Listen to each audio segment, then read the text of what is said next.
Okay, you're very welcome to episode 20 of Radio Espial.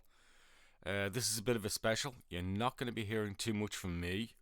Some of you may be delighted about that, but however. This is where we march the 6th. This is the 8th anniversary of missing Malaysia Airlines MH370. Now, I haven't touched upon this case for quite a while. I think it was maybe towards the mid-late last year, 2021. And I thought this would be the perfect time to reflect on it. But I'd rather let the people who are most connected and affected by this case talk to you about that. So we're going to hear some quite extensive highlights from the Remembrance Event that occurred earlier today. And what you'll get from that is basically where the case currently is and what's going on. In the piece you're going to hear from the relatives in Malaysia, China and India. You're going to hear from several guests. Richard Godfrey, who's an aerospace engineer and has done some investigative work. We'll go into that during the actual piece and segment. Peter Foley, who's the former director of the ATSB, that's the Australian Transport and Safety Board.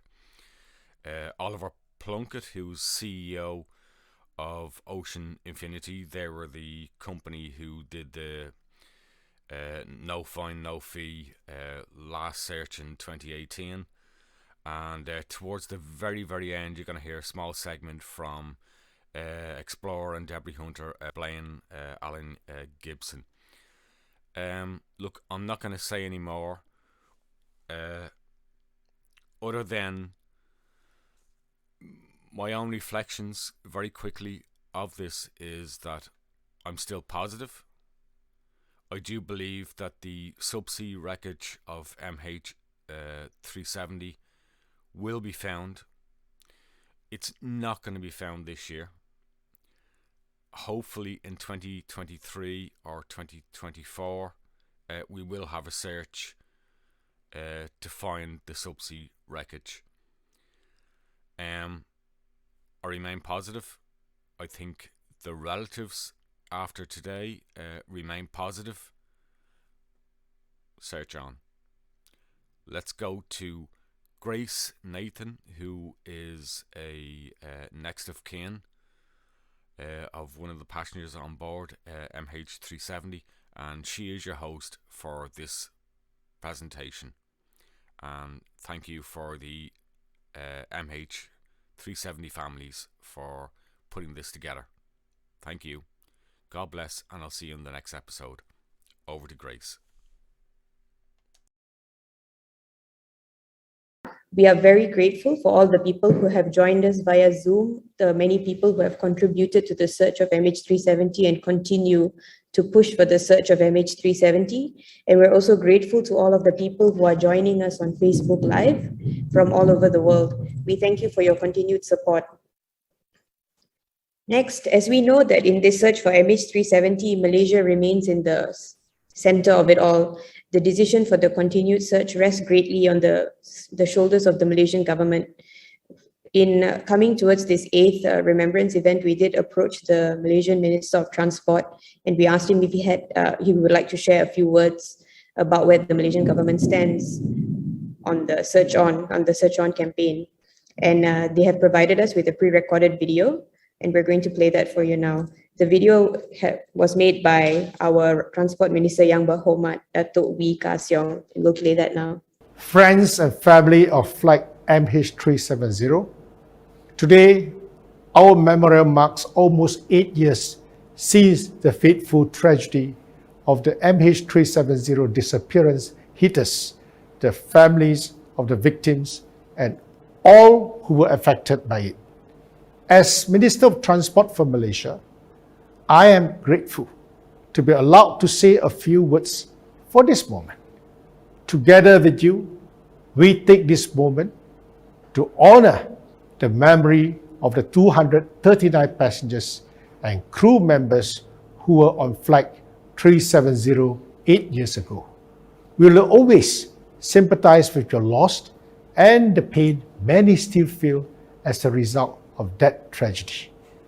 Please remember that we remain sympathetic to you, the family members and next of kin, and we are also keen on careful consideration and study on all new credible information which may be put forth to identify the location of the aircraft. In our collective search for MH370, the governments of Malaysia, Australia, and the People's Republic of China spared no expense and resources in our collective efforts to locate MH370. For 2 years, we scoured 120,000 square kilometers under a tripartite cooperation between Malaysia, Australia, and China. Ocean Infinity 2 searched some 112,000 square kilometers, including in the South Indian Ocean with autonomous underwater vehicles AUV. We too wanted answers. The mutual decision reached on 17 January 2017 to suspend search and recovery operations until new credible evidence is obtained was an extremely difficult one. Before I end, please let me reiterate the government of Malaysia's aspiration to locate MH370 has not been abandoned. We just need credible and actionable evidence to act on before we can mount an expedition which we are certain could yield results. This is credible information which can be used to identify the specific location of the aircraft. With this, consideration will be given in determining future search operations and re-establishment of the investigation team. Thank you. The video from the Transport Minister of Malaysia, and we're hoping that we're able to somehow open a dialogue with them in the near future to speak about the potential of another no cure, no fee search. And hopefully there is more new evidence available now that can help to reignite a new search.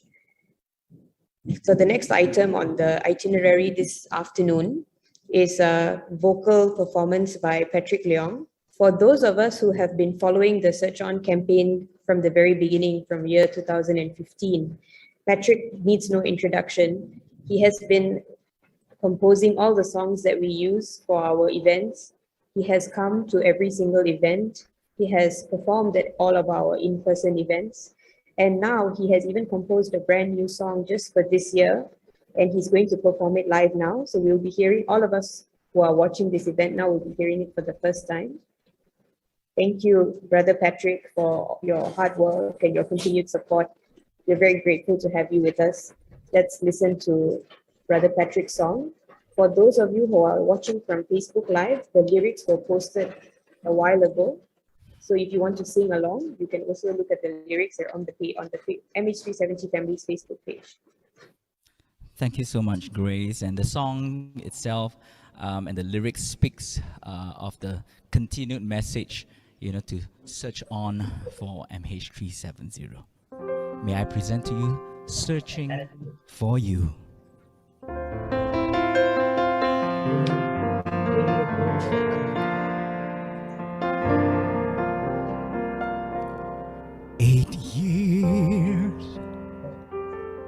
The tears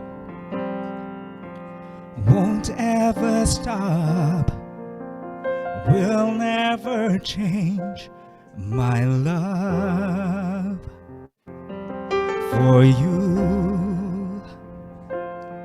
Will be a lifetime in me, remembering you always. Always.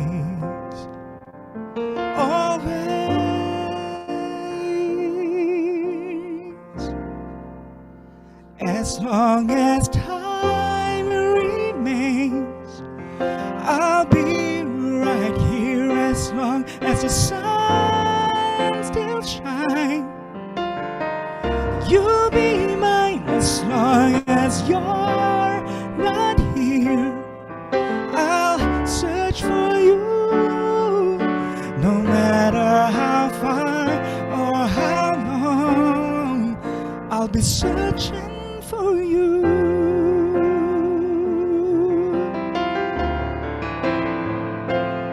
For you.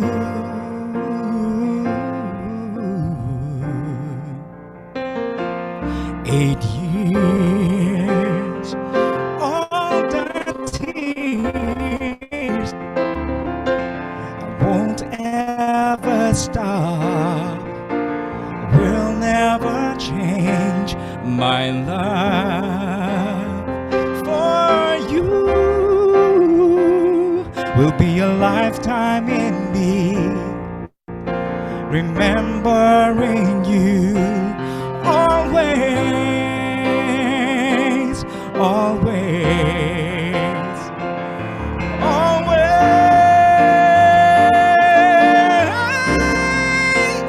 As long as time remains, I'll be right here. As long as the sun still shines, you'll be mine. As long as you're not here, I'll search for you.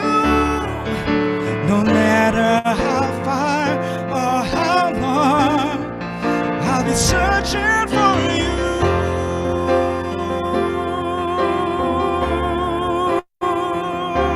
Search on, search on, searching for you.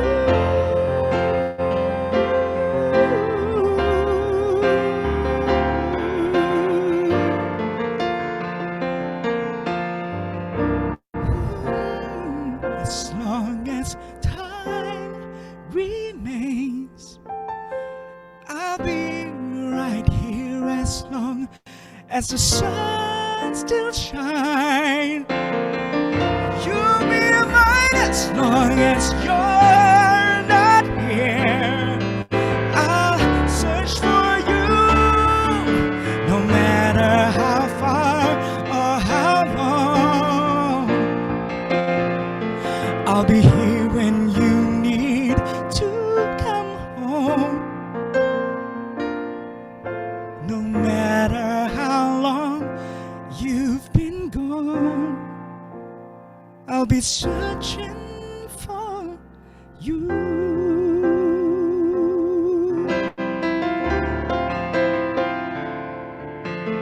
MH370, we are coming for you.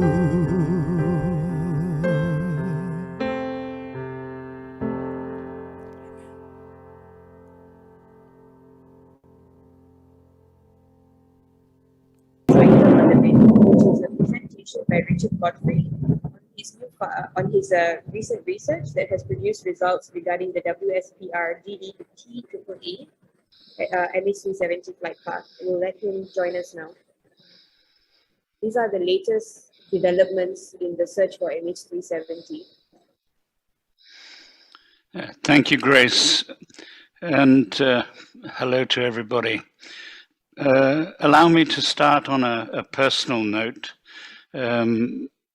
I mentioned the last time I spoke to you at this event 2 years ago that I lost my sister in a car crash in the French Alps. I was able, with the help of the police, to visit the crash location. I was able to fly the body of my sister home to England, and we were able to have a funeral with the family and friends.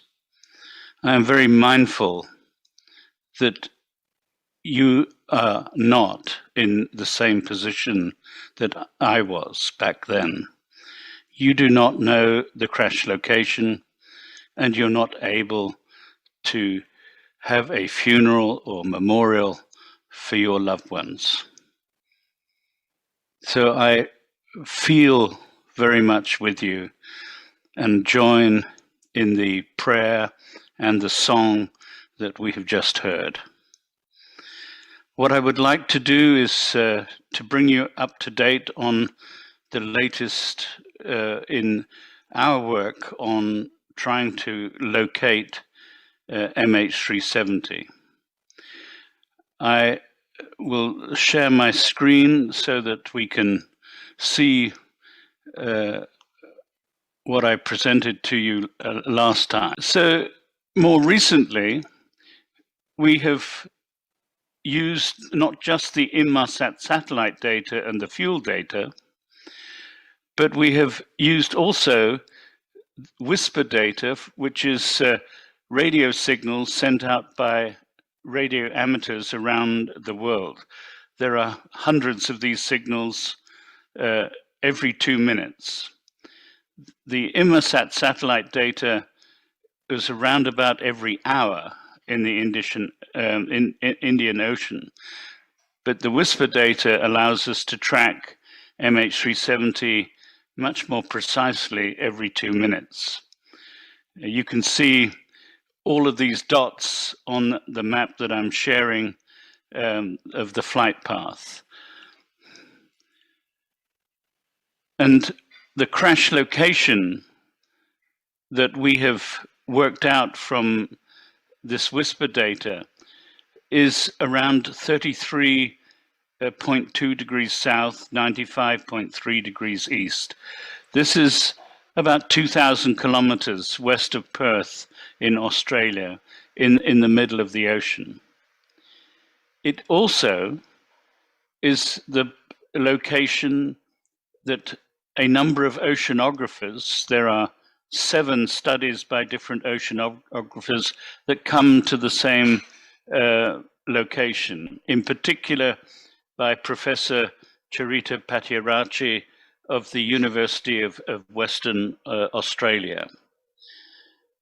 And it is very encouraging to me to see the Inmarsat data, the fuel data, the oceanography data agreeing with the whisper data. And these are 4 independent data sets.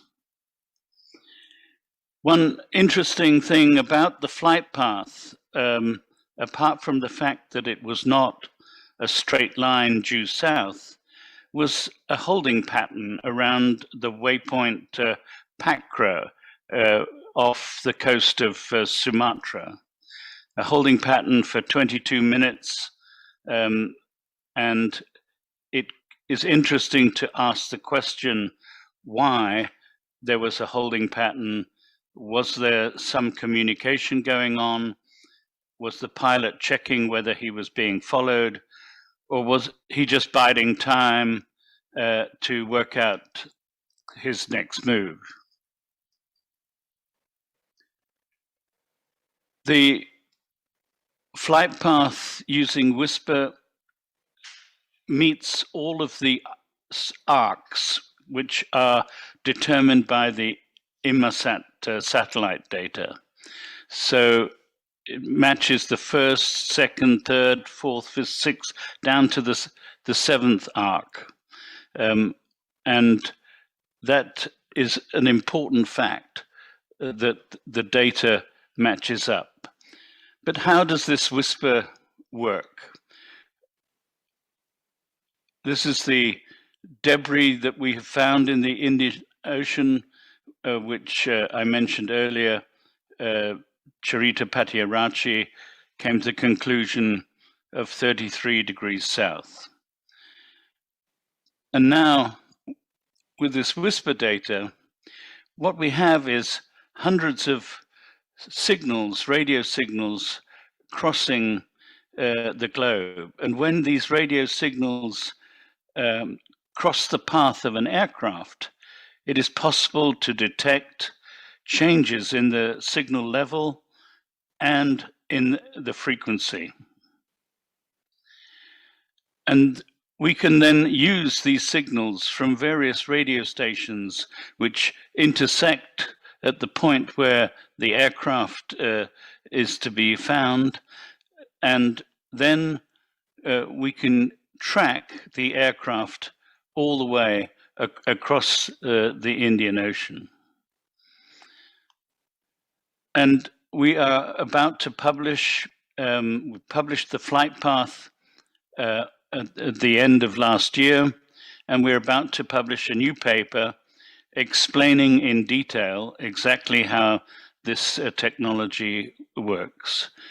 And we believe that this is credible new evidence, and we encourage the authorities to go back and search again, because the way we will finally validate this whisper technology is by going and finding MH370. Thank you. Thank you so much, Richard, for all your hard work and for explaining it to us in such simple terms. We're hoping that the government of Malaysia and all of the interested parties pay close attention to your research, and that it is what we are waiting for. And we hope that it makes the mark for this X marks the spot that the Malaysian government keeps talking about, that gives them the impetus to start the search again. Thank you so much. Thank you, Grace. For the families, the next item on the itinerary is a message from the families in Malaysia. There are several family members here in the Zoom call. I would like to ask if anyone here would like to say anything. I saw Jaquita, YY, several other people. Would anyone like to say anything on behalf of the families in Malaysia? I would like to thank Richard. Thank you so very much for all your help. And hoping that the government will listen now and let us finally have closure. Thank you so much, Jaquita. It was a bit hard to hear you, I think, because it's raining very heavily where you are and where I am as well. But thank you so much. We're just very, very grateful for all of the people who continue to stand by us and support us and continue to try and build on this search on campaign so that the search for MH370 is not permanently abandoned. None of these people who are supporting us have any obligation to do so. They're all doing it out of their own free will. They use a lot of their own time and their own resources. And everything that they are doing for us is it's not something that we can ever pay back. And for that, we are eternally grateful. From a family's perspective, personally, for me, our journey emotionally, waiting for MH370, it hasn't gotten any easier because we still don't know where we are headed. We still don't know if another search will start, and we still don't know even if a search starts, if MH370 will be found. So we continue to carry this burden of maybe we will never know, and that's been very difficult. For me, especially on a personal level, we still have all these questions that remain unanswered, even though it's been almost 8 years. And I think that makes grieving and the loss ambiguous, makes grieving complex. And that's something that we have talked about over and over for the past 8 years. But what is more important than our grief, our loss, and our need for closure is the fact that finding MH370 will answer many questions that are of great importance to the international flying community, and in fact, the flying community in general. Every day, thousands and thousands of people take to the skies, maybe not now during the pandemic, but pre-pandemic and hopefully one day post-pandemic, thousands of people will continue to take to the skies. And as long as the questions surrounding MH370 remain unanswered, there will always be the risk that something like this can happen again. And this is something that should not happen again. It should be avoided at all costs. And that's all from me for the message from the families. We'll move on now to the next part of the itinerary. This is a presentation by Peter Foley. Peter Foley led the Australian search team back in the early days when there was a tripartite agreement between Malaysia. He led the Australian Transport Safety Bureau. And he's going to talk to us about why he, from a professional perspective, thinks it's imperative for us to continue the search for MH370. Thank you so much for joining us, Peter. We're really, really grateful for your time. Thank you, Grace. Can everyone hear me okay? Oh, I've cut myself shaving, so ignore that. Firstly, for those who don't know, pardon me, introduce myself. I was Program Director of the ATSB for the search, and that started in May of 2014 and didn't finish until the end of 2017 after we'd completed some further analysis after the official search was suspended. Thank you, as I said, for inviting me to talk. Firstly, let me express my deepest condolences for the loss of your loved ones 8 years ago. It's extraordinary tragedy. I just can't imagine how it must feel to have your loved ones board an aircraft and disappear, never to know what became of them. And for us in the search, that was our motivation. We absolutely empathised with what you were going through and the pain that you were going through and the need to provide some answers by finding the aircraft. We worked extremely hard and there was literally hundreds of heroes in that search. I wasn't one of them. The people who did the hard work out on some really terrible oceans in the southern Indian Ocean, 2,000 odd kilometres from Perth, in some at times really appalling conditions, were the absolute heroes. And I must say, everyone involved in the search felt exactly as I do. We were motivated by the need to find answers for the families primarily and bring your loved ones home. Everyone who boards an aircraft has an interest in this, and anyone in commercial aviation has followed MH370 and the loss of the aircraft and the subsequent search very, very closely, because it's something that impinges on the consciousness of everyone who boards an aircraft today. And this is why we can't leave the mystery. I mean, personally, my motivation is to provide some answers for the families and to bring your loved ones home. But in a broader context, finding MH370 is absolutely crucial to underpinning the systems that we have in guaranteeing the safety of commercial aircraft flying. We must find the aircraft. We must find the answers. And the only evidence that we have of what occurred on board that aircraft is somewhere in the southern Indian Ocean. So it must be found. I have said for quite some time that I believe the official search ended prematurely. We still were very eager to continue. We knew that there was some highly prospective areas that needed to be searched. And there was some crucial analysis that was still being undertaken at the time that the official search was wound up. So it was with great sadness that everyone in the search team was asked to suspend the search on 17 January 2017. We were extremely lucky. Ocean Infinity came along and conducted a search in a very large area, including the highly prospective area that we had identified at the end of our search. And they did so on a no fine, no fee basis, which was an extraordinary act of faith and philanthropy on the part of people behind Ocean Infinity. Extraordinary. But they used a system which is far more efficient than the systems that we had available to us at the time. MH370, the search that they conducted was the first time their system had been used, and it was far more efficient and therefore far more cost effective.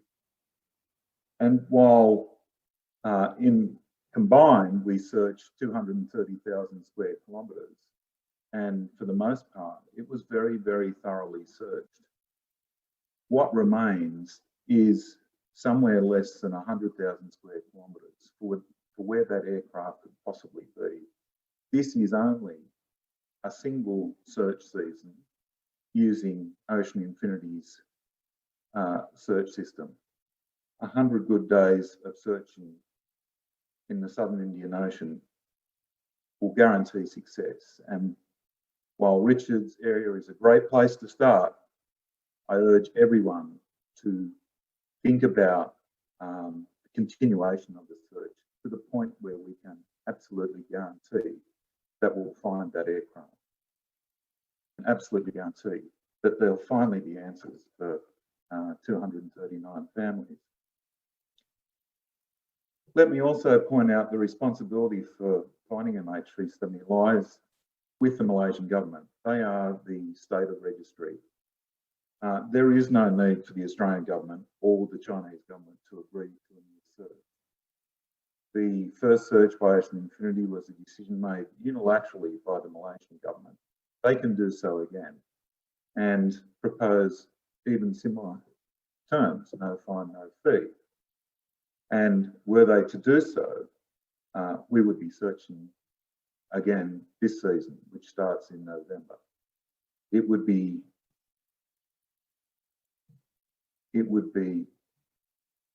absolutely extraordinary if we would commence a search and find MH370 finally after more than 8 years. It's inconceivable that 8 years after it went missing, all that is required to find that aircraft is the will to do so.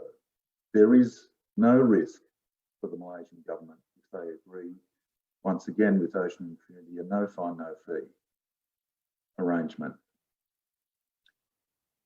Once again, thank you for allowing me to speak today. And we can't afford to fail again. We must find MH370 this time round. Thank you so much, Peter. We really appreciate your time and all of the salient points that you raised. Especially, it rings very true for us that the only thing between us and finding the plane is the will to search. There's nothing else stopping us, honestly, especially with the no cure, no fee arrangement where there's no risk, where payment is only made when if the plane is found. So we hope that the Malaysian government steps up to the plate, bearing all this responsibility, that they step forward and do what they need to do.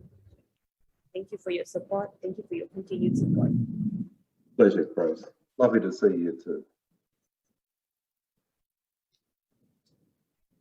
We'll just move to the next item on the list, which is a poetry reading by Julian Matthews.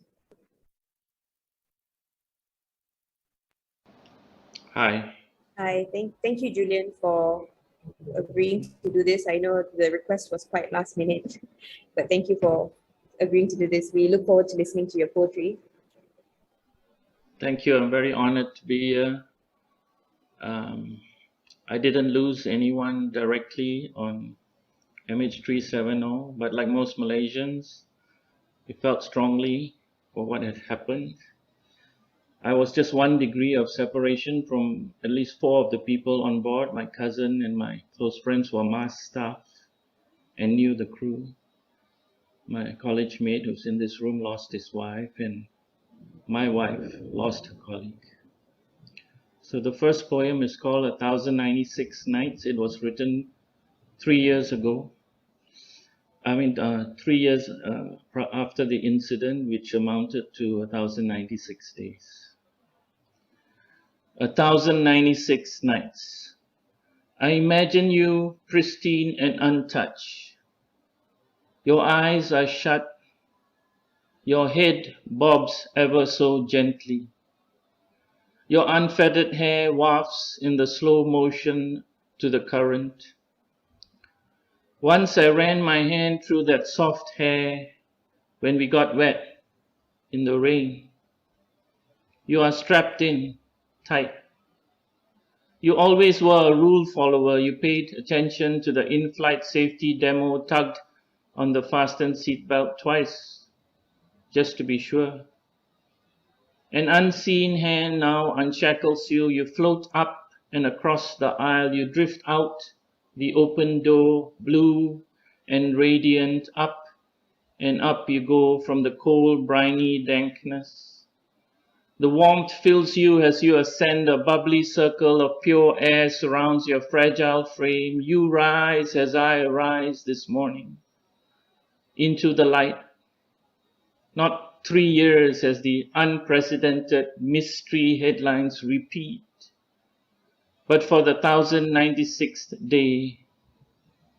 And tonight, when the light fades like every night since, you will come to me ever so immaculate, undefiled and real, and lay beside me, and I will hold you in my arms, run my hands through your hair again. And for the 1096th night, I will cry. The second poem is called Hope.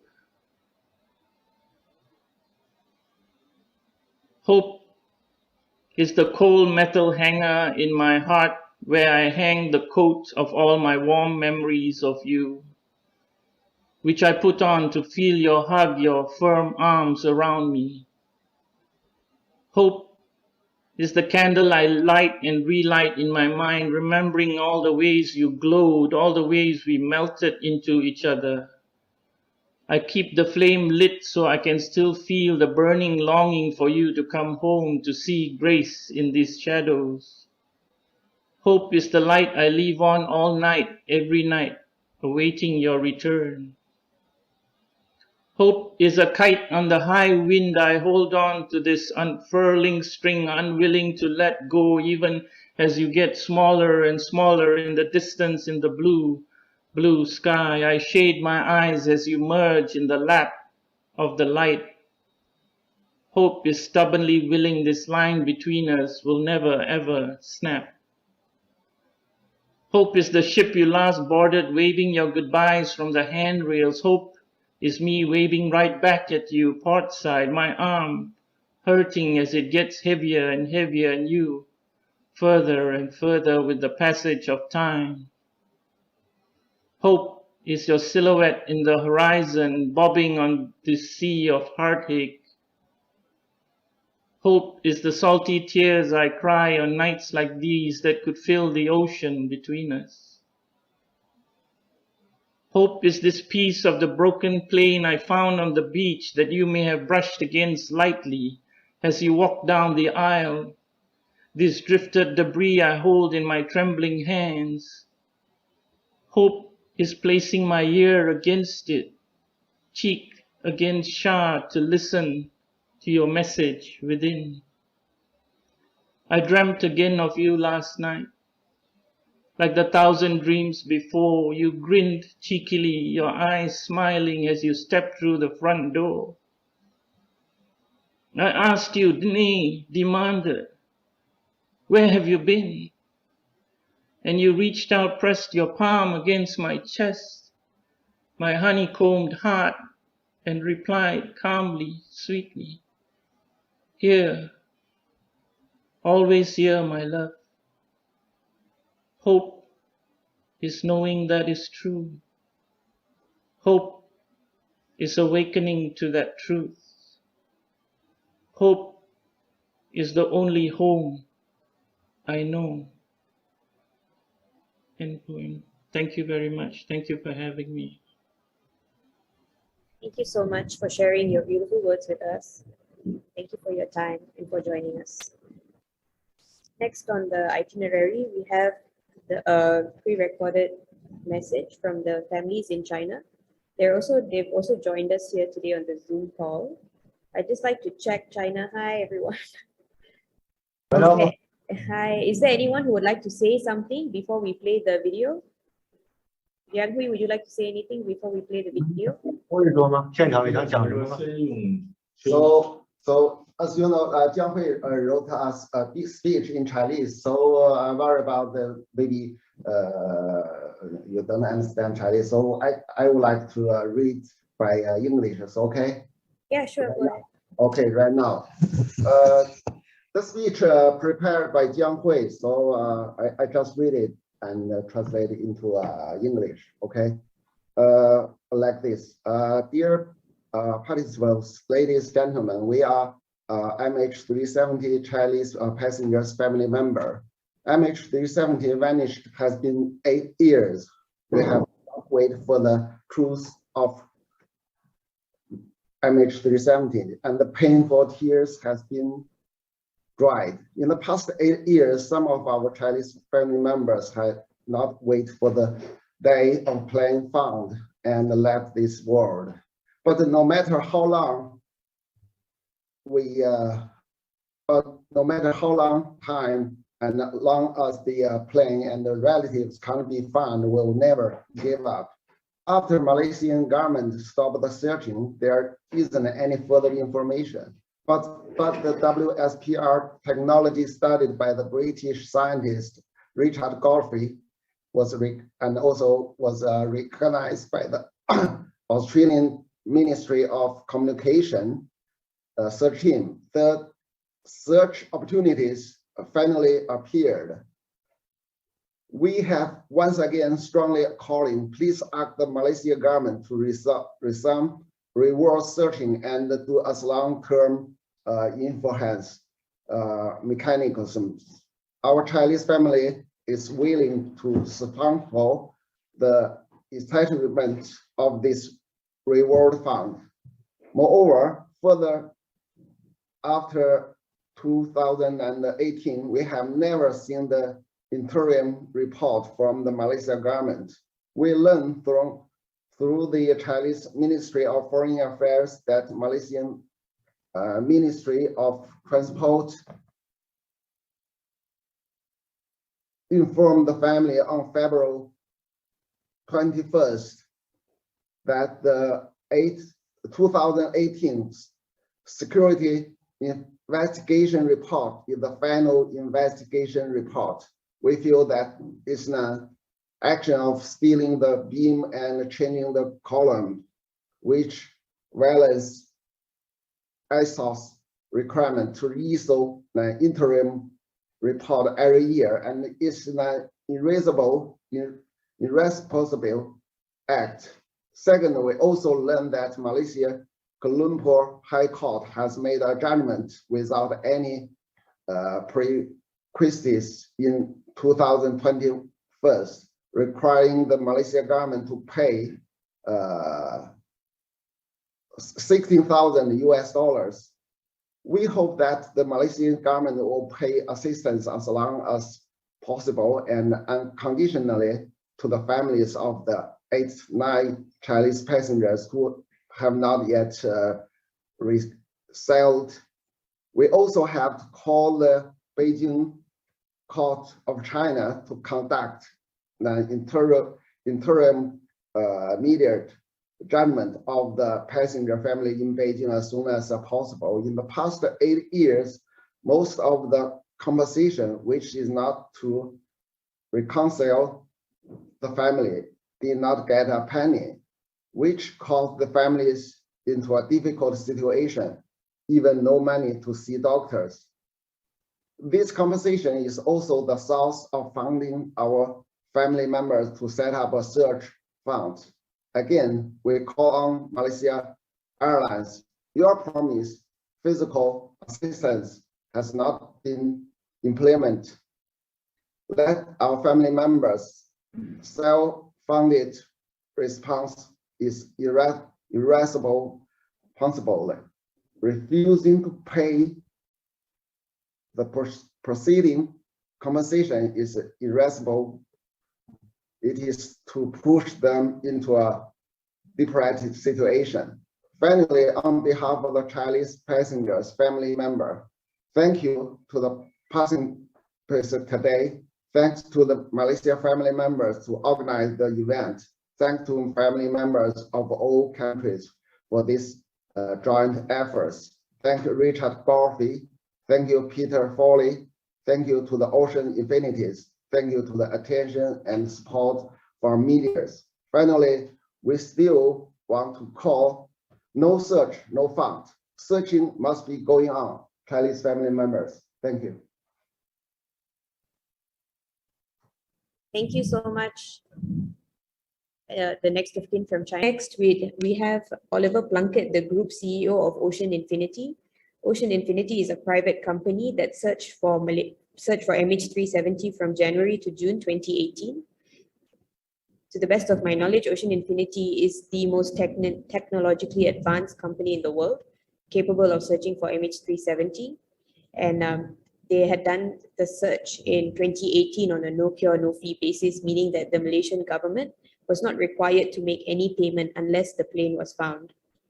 The group CEO, Mr. Oliver Plunkett, has joined us from the United Kingdom this morning to say a few words. Good morning or good afternoon, wherever it is. I was thinking how quickly 8 years had gone by, and how important it was that you're still here and still remembering and talking about this, and that the idea that there is still a search. I can tell you from our perspective, it is an almost daily conversation of when we'll be able to get back to it. We had in our minds in the beginning of 2020 a plan in terms of where our ships were going to be and our people were going to be, that we'd be able to get back to it. And obviously the world changed a bit in the beginning of 2020, and the last couple of years have ultimately that's not been possible. For us, though, it was the catalyst for quite a material change in how we've organised our business and what we're doing. I've made some really brief slides just to give you a flavour of what we've been doing over the last couple of years, and I'll explain why that's relevant and how that ties into thinking about doing the search again. Let me see. Notwithstanding, I'm in charge of a super high-tech company. I'm not very good at being in charge of my own technology. So let me see if I can make these slides work. We employ an enormous number of very, very intelligent people who understand technology in a way that I don't. So in 2020, we found ourselves with the vessels that we had, and Seabed Constructor, which was the vessel we used for the search in 2018, and realised that that wasn't the future, and that we needed to change our business. And what you can see there is the first two of what will now be 23 robotic ships. Those two there are 78 metres long and are capable of being operated with no people, entirely remotely. The significance of these two ships is that they're currently being built in Vietnam. The first one, which is the one on the right-hand side, is about to go in the water for the first time. Those and the rest of the fleet that follow on behind it are, all things being well, and those guys in the yard, of course, were impacted by COVID the same as the rest of us, will be ready for us to use at the beginning of 2023. If I flick forward just to give you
that little video shows you our control centre, or the first of our control centres in, that one's in Southampton on the south coast of the UK.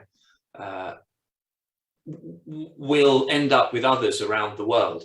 But that's the location that those ships that I showed you the photo of are going to be operated from. Or certainly eventually that's the plan, that they'll be operated from.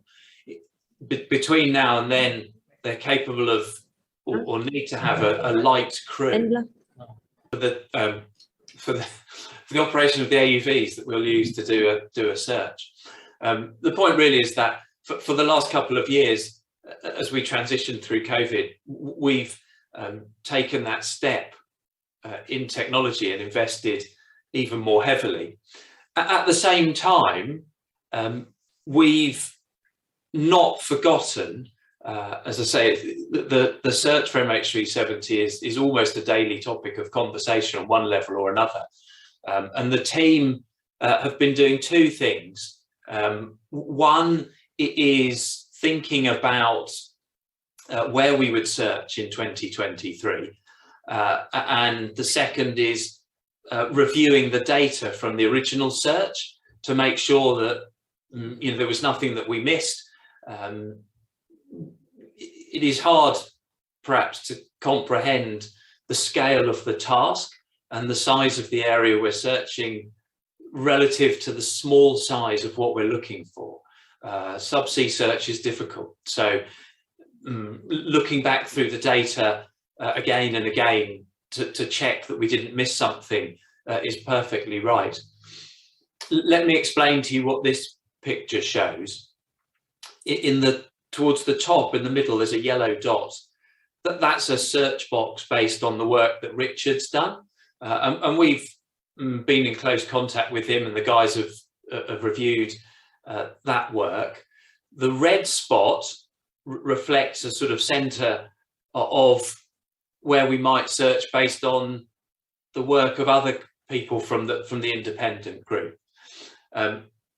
Our view, I suppose, is more simplistic, and it says, look, the work these guys have done it is credible, sensible, and worthwhile focusing on. But we're not going to only search the immediate areas. If we're going to go there, we'll do both, and not only that, but put a buffer around it all, so that you end up with all of the space to the left and the right of that seventh arc filled in. Don't worry, the point at the bottom about 92 days is only for a reference to give the number of AUVs. So the guys have been working, thinking about it, and we've got a plan. The point now is to say, for the first time since the early 2020, we've got clarity on the plan for where we'd search. We've got clarity for the availability of our assets, and therefore we're in a position to sensibly re-engage in the conversation and say to the Malaysian government, look, we're ready to go back and carry on. We'll, of course, approach it on the same basis as we did before, which is, as Grace says, that kind of no win, no fee. And so hopefully, all being well, we will be in a position to go back in early 2023. There's a lot of work for us to do to get the ships ready, for the guys to carry on doing the planning, to talk to the government, to get ourselves organised. Hopefully we'll enjoy the same support from the Australian authorities as we did last time. These ships are different.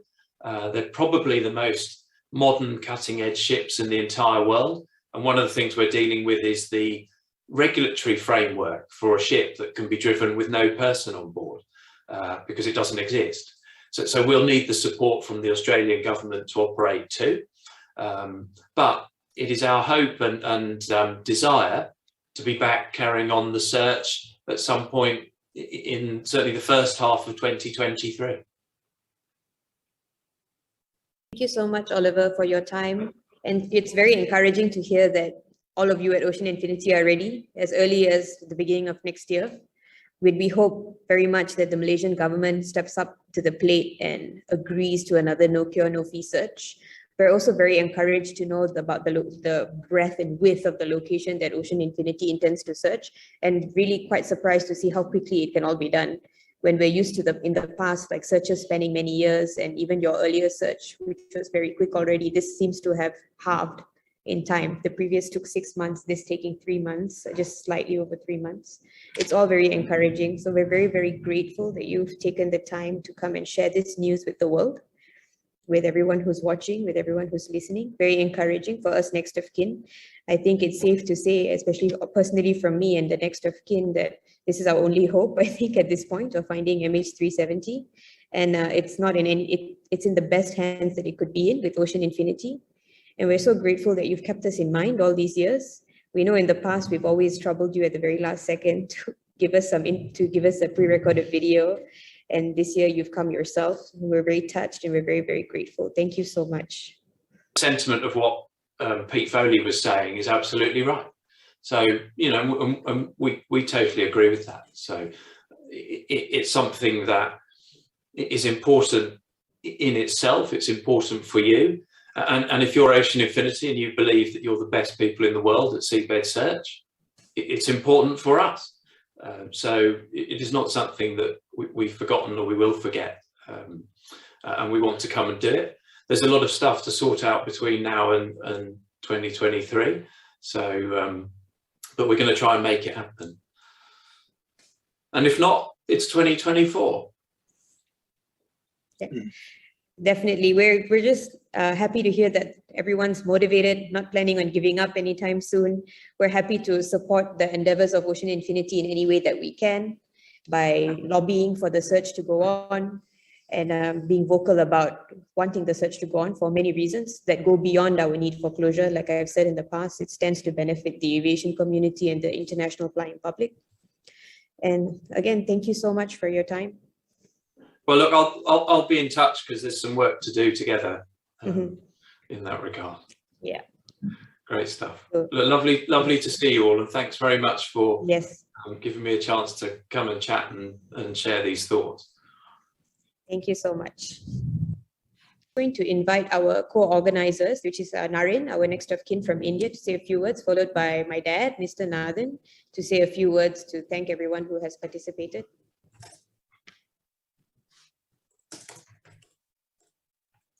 All right, so this is unexpected, but I'm happy to take the 2 or 3 minutes to just first of all greet everybody who joined us today on this call at this event on Zoom and on Facebook Live. It's an opportunity to also see, meet, and greet families of the MH families. So it's a pleasure to be here. Every anniversary has been significant and it's been painful, and it's also been a moment of hope for all of us. It's been painful because it has asked, it's a sharp reminder of the loss that we have had to endure. And you know, it's a revisit of the times that we have been through, which has not been easy. It's also been an occasion for us to remind ourselves of unfinished business, which is to do with the search and the investigation. And we believe that it's not over till it's over. And we do believe that one day we will find the plane and one day we will have answers. And the anniversary event in many ways is not just about remembering those who we lost, but also an opportunity to remind ourselves of the fact that we know very little beyond what we knew on March 8, 2014. So 8 years have gone by and we know far too little yet about what happened, why it happened, why the plane disappeared, and what might have caused it or who might have caused it. And it's absolutely important for us to find the answers. And so it's my hope that one more time, we will recommit and rededicate ourselves to this search.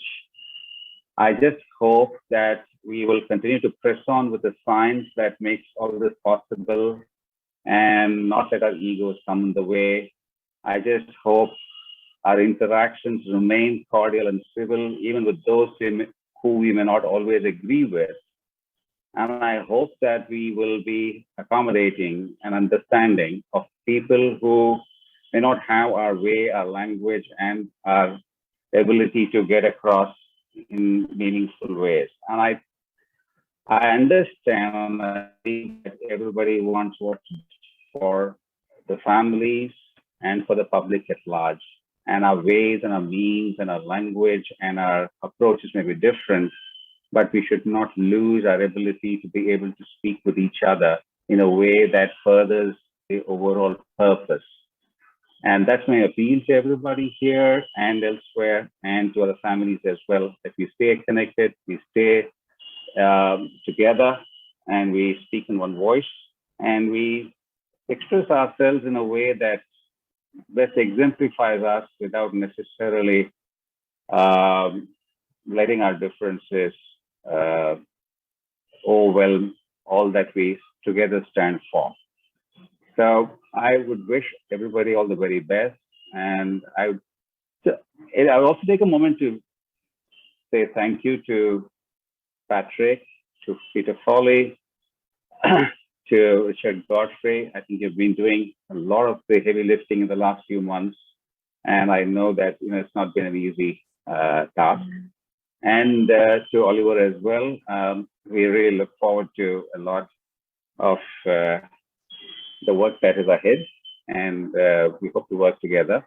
So thank you very much, and I wish everybody all the very best, better times, better days, and a better future.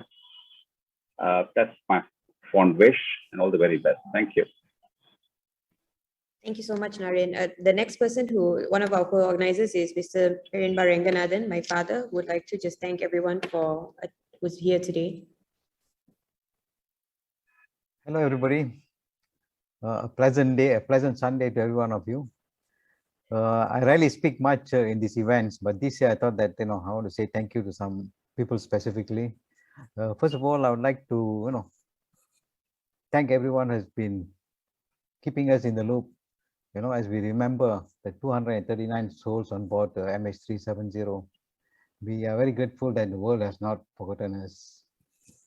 We are also very grateful to the many individuals and organizations out there who have sacrificed not only their personal time, but as well their resources as well in searching for this plane, in researching science, and in coming up with the new and novel ways of looking for this plane. Even though we have not found it, all this effort essentially has been very encouraging for the families, that the effort to find this plane has not died. It's not been forgotten or swept under the carpet somewhere along the way. A special thanks for the people who came in to present today. But first of all, I would like to record my thanks to Mr. Lester Kong from the Minister's Office. He was instrumental in helping us get the Minister to say something. And it was quite encouraging that the Minister said Malaysia is open to reviewing proposals. And I also like to thank Richard, Oliver, and Peter for their time. It's a Sunday, and it's family time kind of thing, especially Oliver, that they took time off from their weekend to come and be with us at this time in our event. And I also like to thank Patrick and Julian, who have been with us from day one, who have been very caring and have sacrificed their time and efforts as well in highlighting the need for a closure and for peace in our hearts and minds. And as we all know, the event every year is remembering the families, those of us who are still around. And I'm glad that we are still all in touch with many of the families, and we are all good friends after this event. Even though all strangers before it started, we are all good friends today. And I would like this friendship to continue into the future. And I would like to also record our thanks to the Ministry of Transport for their positive response, that they'll be willing to look at a no cure, no fee proposal from a qualified entity. And there's none more qualified than Ocean Infinity. Thank you, everyone. Okay, so we're now opening the floor to questions by the press or the attendees. If you have questions for a specific person, please type it in the chat box. Please tell us who is the question for and what the question is. Sure. So there's a question in the chat box from Keith Kam from BFM Radio. So the question goes, with the new information, how you plan on convincing the authorities that this is indeed the credible evidence they want? When are you planning to get started on this? If you've approached the government, Malaysian, Australian, or Chinese, what has the response been? So it's a three-part question. It has not been addressed to anyone in particular. So I think we can pass it over to Grace to answer. Mr. Nathan, do you want to take this? We as NOKs, are the most unqualified people to do all the scientific analysis. There are many highly qualified people out there. We have people in the Malaysian government. There are some people who are knowledgeable. We can always turn on to ATSB and the Australians to help us out. And the international community itself is out there to give their verdict on anything new that comes up. At the moment, the Whisper technology is the latest that we have heard from Richard Godfrey. There are some people who are all for it. There are some who think that is not a viable technology. But what matters is the person who wants to search. In this case, if Ocean Infinity wants to go and search, it is up to them because they are spending their money to go out there and look for the plane. So they can decide where they want to search, how they want to search. We should be open to the fact that they are willing to search and accept that offer, and we only need to pay if the plane is found. So I don't see how Malaysia can lose or anybody else can lose on an offer like this. And Nathan, Richard here. Just to add to what you were saying, and I completely agree with your view, we are sharing all of our findings in various papers publicly on our website, as well as with the authorities in different countries. We've been very encouraged. The Australian authorities not only supporting our research, but also analyzing our findings, and have decided to go back and look again at the data that has been collected in previous searches. That's very encouraging. We will be publishing in the next 2 weeks a further paper. I fully accept that there are a number of skeptics of this new technology. That's, I think, normal with every new technology. But we invite everyone to review our work, and encourage that there are a number of professors and academics in different universities in the UK and in Australia and in China who are looking in detail. So I think that we should allow the time for that review. But as Oliver pointed out, and they are open to search a wider area. They have the technology to do that. And I think it's just key that the authorities agree to the search. Keith, thank you for your question. I'm just going to summarize what everyone has said. So basically, it's not really for the next of kin to convince the government whether the information is credible or not, because personally, we don't have the expertise.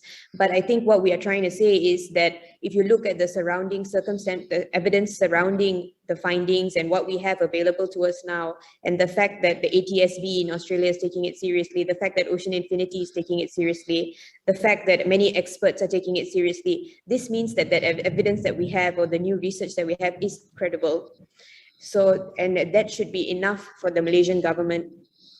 And we plan to, of course, try and get a meeting with the Transport Minister to try and speak to them. And of course, we will also work together with Ocean Infinity to basically lay the plans so that they can start their search as soon as possible, as soon as practicable.